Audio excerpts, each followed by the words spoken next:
去年9月，中国福建才开放居民坐小三通来观光，所有中国中人利用小三通介绍13个中国人来咱金门违法做工，因为连续来伤侪届，去互移民署查到，遣送回去中国。即马上惊的是，这阵工人无技术，害咱工程的品质出问题。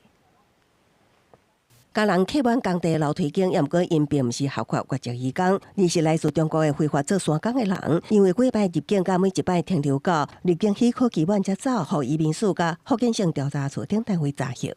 3人皆已违反台湾地区与大陆地区人民关系条例第15条之规定。移送福建金门地检署侦办。中国旅客陆续落船，今日小三通伫去年9月恢复开放，福建居民的观光通行。中国在姓王甲姓陈的查甫人，就探亲甲观光名义7月起，先欧中人13名中国人士透过小三通来到金门，伫现场查某建商的2地工地，非法从事建筑等工作。侦结后，向福建金门地方法院申请简易判决处刑。其他非法工作的入籍人士则依法强制出境，并限制一定期间内不予许可入境。工地内并油菜、水电等工作拢爱人力，互遣返的中国有工日薪大约1700到2000，甲台湾10工日薪差不多。也毋过有师傅表示，部分黑工因为两方工法无同，也是欠技术，恐惊影响施工品质。线啊都没有按照规矩，然后都乱接线，然后射线都不一样，然后导致我们后期的去维修的，然后还在那边插线，然后有些还会被电到这样，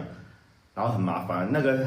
很危险啊。因建业欠工严重，也毋过依据两岸人民关系条例，请用中国人非法做沙工，会当处3年以下有期徒刑、拘役，也是并扣60万以下罚金。移民署也提醒雇主毋通拖薪拖命。公司新闻采访报道。